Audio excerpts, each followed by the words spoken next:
The German engineer dragged his hand across the hull of the American tank.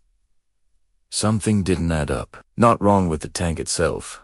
Wrong with everything his superiors had been telling him about American manufacturing. It was April 1943. The tank, chilling in the Kummersdorf proving grounds, had been captured in Tunisia 2 months prior. Serial number USA, 3,067,641. The Americans had nicknamed it War Daddy 2. German High Command wanted a complete teardown. They wanted to find the Sherman's vulnerabilities. They wanted firing tables showing exactly where to smoke it. The engineer had spent 3 weeks checking out every single part.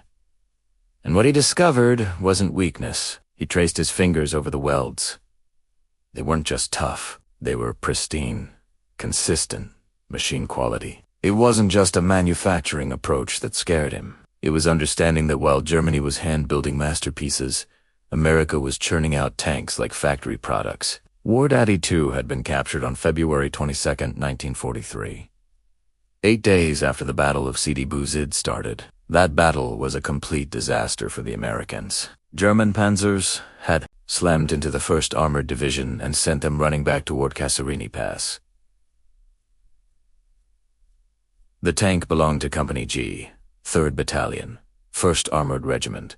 During the madness of the withdrawal, the crew had ditched it. Maybe they went dry on fuel. Maybe they took a round that killed the track. The records don't specify. What the records do specify is that German recovery teams found the Sherman intact. And unlike most captured tanks, this thing fired up on the first attempt. The Germans rolled it over 200 miles to Tunis. 4.5 days through the desert. No breakdowns, no mechanical problems. They threw it onto a ship and sent it to Germany. High Command wanted their best engineers to strip it down. What those engineers found would completely change how they understood the war. Kummersdorf was Germany's elite weapons testing facility, positioned 20 miles south of Berlin. It had been the birthplace of the German rocket program and the testing ground for every major Wehrmacht weapon system. The sharpest engineers in the Reich worked there. They had evaluated, captured Soviet T-34s in 1941, and helped design the Panther as a response. Now, they had their first American medium tank. Initial expectations were pretty weak. German intelligence had dismissed the Sherman as a mass-produced subpar design. Light armor, pathetic gun built, by a nation that had never fought a modern tank war. The engineers approached the Sherman with the confidence of masters inspecting a bargain bin copy. They expected trash welds. They expected weak steel. They wanted to laugh at the clumsy American attempt to build a war machine. They had their notebooks ready to write a devastating report that would make High Command happy. They started with the armor, measured every plate, calculated every angle, painted the numbers directly onto the hull in white paint. The armor thickness was acceptable, but not impressive. 51 millimeters on the front hull, 38 millimeters on the sides. A Tiger could blast through it at over a mile away. Then they cracked open the engine compartment. The Continental R975 radial engine sat in the rear of the hull like an aircraft engine that had been shoved into a tank, because that's literally what it was. The Americans had grabbed a proven aircraft power plant and modified it for armored combat. 400 horsepower air-cooled, designed for reliability at altitude where mechanics couldn't service it. German engineers noticed the power-to-weight ratio right away. The Sherman weighed 30 tons. The engine gave it 13 horsepower per ton. The Panther weighed 45 tons with a 700 horsepower engine only, 15.5 horsepower per ton, barely better than the smaller American tank, despite weighing 50% more. But power wasn't what shocked them. Any country could build a powerful engine. What shocked them was the maintenance access. Every major component could be accessed through massive hatches. Oil changes took minutes. Spark plug replacements required no special tools, caused engine fires. Replacing one required a crane and a full day's labor. The Americans had built a tank that could be maintained in the field by anyone. The Germans had built tanks that needed to be hauled back to factories. The engineers kept examining, and it kept getting darker. It was the sound that froze them more, rather the absence of it. When they ran the powertrain, the German engineers were used to the harsh whine of spur gears fighting against friction. The Sherman hummed. One engineer called his buddy Zobert, unable to process what he was hearing. herringbone gears, precision-cut helical teeth. The mesh perfectly under load, the kind of gears that lasted for thousands of miles without breaking down. German tanks used spur gear straight-cut teeth that were easier to manufacture, but wore out quickly under the stress of combat driving. The reason was clear. Herringbone gears required complex machining and specialized gear-cutting tools that Germany didn't have. The tooling used tungsten carbide, a strategic material in short supply thanks to Allied blockades. Germany switched to spur gears to save manufacturing time and reduce tooling wear. The Sherman's transmission could handle 3,000 miles before needing an overhaul. The Panther's final drive had an average lifespan of around 100 miles. Not 100,000. 100. A Sherman could drive from Normandy to Berlin under its own power. A Panther could barely make it from the rail yard to the front lines. The engineers recorded everything, but they weren't prepared for what came next. The 75mm gun had a small box bolted to its mounting. Electrical cables ran from it to a gyroscope near the gunner's position, a gun stabilizer. The Americans had installed a gyroscopic stabilization system in a mass-produced tank. German engineers were floored. They had experimented with stabilizers but never managed to miniaturize the components enough for tank use. The precision required was beyond their manufacturing capabilities. The Westinghouse system wasn't perfect. It only stabilized in the vertical plane. It didn't allow true shoot-and-a-move accuracy in the modern sense, but it did something far more critical. It kept the gun roughly on target while the tank moved, which meant the gunner could fire accurately within seconds of stopping. German tanks needed 10 to 15 seconds for their suspensions to settle before the gunner could aim correctly. In a tank duel, the first accurate shot usually won. The Sherman could get that shot off before a German tank had even stopped rocking. The Germans studied the gyroscope and servo motors. They calculated what it would take to replicate the system. The answer was that they couldn't. Not with their current industrial base. Not with the materials available.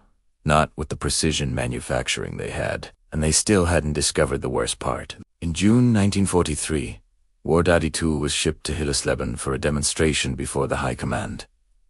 They didn't want a reliability test. They wanted a spectacle. Senior officers from across the Wehrmacht assembled to watch, generals who controlled armored production priorities, men who would decide whether to keep building Tigers and Panthers or change direction. They set up a climbing test, a steep 30-degree slope of loose sand. The Panther went first. The German tank roared up the hill effortlessly. Its wide tracks dug into the sand. Its powerful engine never strained. The generals grinned. Then came War Daddy 2. Its narrower rubber block tracks designed for road marching slipped on the loose surface. The engine screamed, the tracks spun, the tank slid backward. The Sherman failed to climb the hill. The generals cheered. The demonstration had proven exactly what they wanted to believe. The failure on the hill at Heilersleben was a catastrophe, but not for the Americans. It was a catastrophe for the Germans. The generals looked at the hill and saw a victory. Engineers looked at the transmission and saw a red flag. The Panther had won the sprint. But the engineers knew it would never survive the marathon, while the Sherman couldn't. Climb that particular sandy slope.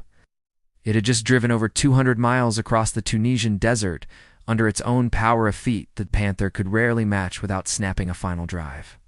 The hill climb validated every wrong instinct the German military had. It convinced them to keep building high-performance racehorses instead of reliable workhorses. The engineers who had spent weeks inside War Daddy 2's engine compartment knew the truth, but they had just watched their generals applaud as the Sherman slid backward on loose sand. Nobody wanted to hear that the American tank's failure on the hill meant zilch compared to its success. Getting to the hill in the first place, and then Albert Speer showed up to see for himself. Albert Speer was the Reich Minister of Armaments, controlled German war production. Every tank, aircraft, and submarine built in Germany fell under his authority. Speer had a reputation for efficiency. He had tripled German weapons production in 1942 through reorganization and streamlining. He believed German engineering could outproduce the Allies if properly managed. Photographs exist of Speer inspecting War Daddy 2. He reviewed the reports, spoke to the engineers, and he reached a conclusion that would haunt him for the rest of his life. Speer later wrote in his memoir that reports from Italy praised the Sherman's cross-country mobility. The American tank climbed mountains that German experts considered unreachable for armor. The engines. Power-to-weight ratio gave it superior mobility on level ground compared to German designs. But Speer grasped the deeper problem. Germany was building complex machines that required a dedicated rail network to move. America was building a mobile force that could drive itself to the front line. Speer realized that no amount of German engineering genius could overcome a logistical philosophy that was simply better. The Sherman wasn't just a tank, it was a philosophy, American industrial philosophy. Prioritize three things: reliability, maintainability, mass production. German industrial philosophy prioritized one thing: technical superiority. American designers had made different choices, accepted a weaker gun because the 75mm was reliable and ammunition was plentiful.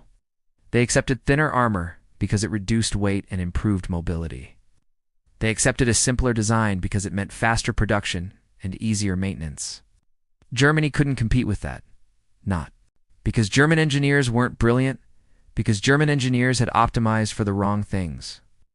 The men who grasped this best weren't engineers. They were tank crews.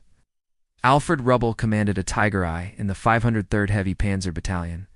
He eventually became an ace with 57 confirmed kills. He knew exactly what German tanks could and couldn't do. His unit used captured Shermans for recovery and supply duties. Rubbel later compared the Sherman to a reliable civilian car. You hit the button and they started. With the Tiger, there was always a ritual checking fluids, warming up, stressing about the transmission. The Sherman just worked. German tank crews loved their Tigers and Panthers when they worked. The problem was, they rarely worked. By 1944, German armored divisions reported operational readiness rates of 35 to 45%. More than half their tanks were broken down at any given time. American armored units maintained readiness rates above 85%, and they needed tanks for an offensive. They had tanks. The numbers told the story that German propaganda tried to bury. The Normandy campaign proved everything the Kummersdorf engineers had feared. During the retreat from Normandy, roughly half of all abandoned Panther tanks had been destroyed by their own crews. After mechanical breakdowns, not combat damage, mechanical failure. Imagine the frustration of a German panzer crew. You have the most powerful gun on the battlefield. You have the thickest armor, but you're stuck on the side of a road in France, watching your transmission burn while a column of inferior Shermans rolls past you to win the war. They didn't lose because they were outfought. They lost because they couldn't even get to the fight. The statistics from the Battle of the Bulge were worse.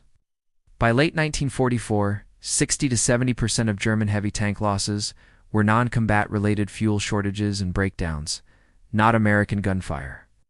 The engineers at Kummersdorf had seen this coming in April 1943. They had tried to look past the flashy, hill-climbing demonstration at Hillersleben and focus on what actually mattered: the internal components. The manufacturing philosophy, the brutal mathematics of reliability. They had documented every advantage the Sherman offered. They had written reports explaining exactly why American mass production would win the logistics war.